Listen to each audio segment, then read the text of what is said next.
It was a very intense game. I'm hoping everybody thinks they got their money's worth. You know, we didn't play the kind of defense that we have been playing against these guys, but they're pretty good. Their guards are very good. They're very tough to stop. We out rebounded them by 5, which I asked them to rebound them by 15. We were a little short there, but they're. We just somehow find a way to pull it through, and I thought Eric Terry had a monster game, and I'm so happy for him. His last game at home, he's been through some adversity this year. He just hasn't. He's been up and down, and it's just good to see him have a great final game as a senior, and it's a very very nice feeling to see that happen. We made 14. I'm sorry, we made only 4 turnovers, which I thought was a key. This team relies on their press to turn you over, and it affected. We played them close at their place, even though the score was by 11 or 12. At the last media timeout in Atlanta, we were winning. They just flipped it over on us the last 3 or 4 minutes. One of those things where all of a sudden they're up 7, and now if we miss, we foul immediately to try to get them to miss free throws, and it didn't work. But we had only 4 turnovers. Marlon Davis deserves kudos for he played only got 29 minutes, but he's really played well with Mason's absence. If anybody would have told me we would have gone 4-0 and not have Mason for 3.5 of those games, I would have said I don't know if I can believe that. But this team has come together, and they're playing as a Georgia Southern coach told me, says, you guys are really playing at a high level. That's almost a verbatim quote. And I think we are. I think the kids are playing very hard. They're very close. They're a good group of young men. And I'm very happy for all of them. It was great. Like I said, having Eric play so well, and then having Nigel, I don't think Nigel had one of his best nights. But that's going to happen from time to time because people key on him so much. But it was a great game, good crowd, and a great game for them to watch. And thank God we're on the winning side of that. And so you go out as winners, sincere, really. I mean, I don't know what's going to happen. Little Rock and Arkansas State are in a battle right now. It's like tied with 3 minutes to go. But I don't know if we win it or not. But you look at some of these teams, they have 3 or 4 double-digit scores. We only have 1, Nigel, and we're still winning games. And I'd like to think that if we can finish anywhere in the top 2 or 3, that Nigel deserves MVP of the league. That's my feeling, because he's had to carry more of a scoring load than other people have on other teams. And it looks like we're going to be up there, and if we don't fall apart, I think we could even Georgia State has to play Little Rock, and so if Arkansas State can get them today, I feel like Georgia State has a good chance of getting Little Rock at Georgia State. We're beating some good basketball teams the last 4 games: Little Rock, Arkansas State, Georgia Southern, Georgia State. These are some of the better teams in the league, and we're doing it without Mason. And that says a lot about this group of young men we have. It says a lot about Nigel Pearson, because he's our leader, and both on the court and off the court. We've had some games this year where I've been on them hard, because between the 2 of them, they have less than 10 points and 5 rebounds. But I want to say Thursday, they had a pretty good outing together. Now here, this too. And so, between the 2 of them, what do we have? 32 points and 7 rebounds. Wow, that's nice, And we should have gone to them more often. But, 32 points, 7 rebounds from the center spot. We get that on every game. We're gonna win a lot of games. So, and I count those 2. They're both starters. I got 6 starters. Actually, I might have 7 if I count Marlon. Marlon and Sule are like starters to me. All I'm doing is saying the same things that I did. Guys, we have to defend and rebound if we want to win. And I've asked Nigel, you got to help me get these guys going. You know, I mean, they got to buy in, and not at 80%. They got to buy in at 100%. And I think you can see them sharing the basketball and defending. Rebounding has really improved. I think that's one area that we've really improved from the beginning of conference to where we are right now. So we're just telling them, hey, do this. We're actually cutting down on practice. For the first time since Christmas, we'll have 2 days off. Since we don't play till Friday, I'll give them tomorrow and Monday off. I think we turned it over in the half court. 4 turnovers against this team is phenomenal. It really is. They're athletic. And their guards collectively is the best group in the league.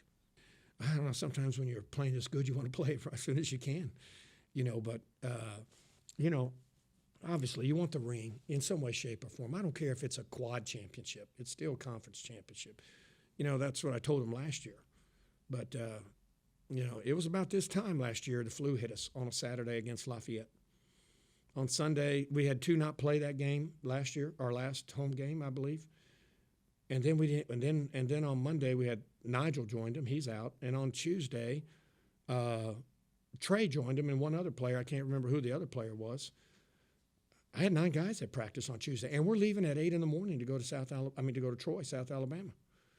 And luckily, their temperatures went down. But guys, you know, if you get the flu, it takes you a couple of days to get back to full strength. And so they went ahead and practiced on that Wednesday. We beat Troy, and we just didn't have the energy against South Alabama 2 nights later. And let's just hope that nothing like that happens this go-round. I've always said, you know, there's 2 things that I really can't control too much. I can maybe not practice them as long so we don't get injured, but that's about it. But injuries and referees, they've gotten in the way of several times of my career with some injuries, obvious referees with terrible calls. And those are a little bit, mostly out of your control. But they affect you in a very negative way. Well, Shelby had 11 and 4 rebounds, and he had no turnovers. You know, Marlon only had 2 points, but I thought he played very well. But if we only have 4 turnovers, then Marlon's doing a great job. Well, let me look at this. How many assists did Marlon? He had 5 assists, 1 turnover. You know, Sule came through as was indicated earlier. Quentin Scott gave us 16 minutes, 6 points, and 2 rebounds.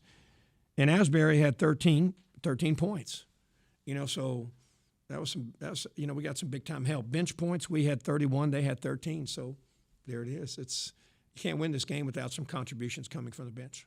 You know, he played well offensively. You know, he was 5 for 10 and had 13 points, hit some big shots, and you know, and he really had a very nice game for us. You're right. Between, you know, I mean, we had 5 double-digit scores tonight. So, you know, and Marlon didn't score, but yet, you know, of course, he got those fouls quickly. But he in the game. Let's give credit also to Nigel. Nigel's playing the point 40 minutes. I had 2 assistants, different assistants coming. So when we get Nigel, I said, hell no. I mean, this is it. It's the last home game. He's going to go. I told Nigel, you ain't got a choice. It's what you've worked for all your life. I'm good, coach. I told my assistants, let's not overcoach. You know. Let him play. If he needs a break, he'll tell us. It was cool, man. It was just, I mean, the game was bigger than, you know, than the moment. So, like, we had to be more focused on winning the game because the game was humongous. But it was nice, you know, how the fans was there, and it was a big-time game and a big-time win. And we both played a pretty good game, so that's nice. I mean, for me, I wasn't even thinking about my last time playing on Strahan or senior day. I was thinking about this game. I was thinking about playing possession by possession and just you know, find a way to win. So the moment, I wasn't too big in the moment because I was still laser focused about Georgia State. Just the part of the game. Just what you got to do. You want your team to win, make shots, you know, so it's just a part of the game. It didn't mean more because it's senior day or less because it's senior day. Just let's find a way to win, big buckets, and win the game. Yeah, just mental focus and just staying locked in on the task at hand. It was big, man. It was just a lot of thank yous, a lot of people thanking us, and you know, it's a lot to take in, you know, and it's hard at the same time because we still have 2 more games to take it in. So we're grateful for it, but you You know, we still gotta keep moving on. We gotta keep playing. That game Friday. Must win Friday. I mean, for me, it was like kind of like a relief, like kind of like a monkey off my back because of the fact that we needed to win this game, and the rest. I mean, of course, we need to win every game, but this game for sure because we're playing in the moment. So for that, to have that monkey off our back and just talk to the crowd and high five everybody, it means really big for us. Just making plays for my teammates, being aggressive, and just like finding a way to win the game. I don't care if I was on the bench, like I wanted to win the game. So for me to just make plays for my team, it just really makes me proud to the fact that we got that win for us. For all. I've been having to obviously handle the ball a little bit more whenever Marlon's not in the game, but I don't really look at it as much as like it's not a big difference for me because even when Mason and Marlon played, I always felt like I was still like a point guard wing. Like I feel like I always have a playmaking ability. So when I go to the point guard position, I don't change too much. I'm still just trying to make plays for myself and others. So it's basically the same way that I play when I'm off the ball. But the only difference is I bring the ball up the court and I got to call a play. But even sometimes on the wing with Mason and Marlon playing, I still sometimes call plays. So it's not that big of a difference as most people might think. Only difference is I just bring the ball up the court, take a little bit more pressure. But I mean, even when Mason and Marlon play, like I'm always there to alleviate pressure for them if they need me. So it's not much of a difference as people think. I mean, it's winning time. It's as simple as that. It's time to win. Got to bat on and play some defense. We didn't get a lot of stops this game, so we got them when we needed them. So that's nice. Basically, same thing. We just need to make stops when it counts, and we make stops when it counts. Before that play, my coach was telling me to won one game, and one game is a 4-out, 1-in, which involves the post, which is the 5. And he just wanted me to post hard because he knew all game I was, making big plays for my team. So he basically just told me to post up hard, keep sealing my man. And once I got him on my back, I forgot who passed it to me, but they passed it to me. I kind of fumbled it a little bit, but I know I regained my posture and I got up to score. That's basically it. We're aware, but we know if we take care of our business, everything probably will fall into place. So we just one game at a time, win that game, look to the next game, and just keep winning the games. We win. Like Coach TJ said, like control what you can control. Don't try to control the uncontrollable. So we can't worry about whatever happens to Little Rock or anybody else. Right now we in second, right? So it's just Little Rock in front of us. So we just only can win. We don't play Little Rock anymore. But when we played them, we did what we needed to do. We beat them. And we played Georgia State. Georgia Southern did our part by beating them. Next is UTA, so we only can play the team that's in front of us. Right. So whatever happens in Arkansas or whatever happens in Georgia is not really a lot of our concern. We only can win the game that's in front of us. Basically, same thing what I just said. It's obvious we know what's in front of us, but at the same time, we got to focus on what we can control. And the next game that we have is UTA, and so we're gonna focus on them, and we see how things play out.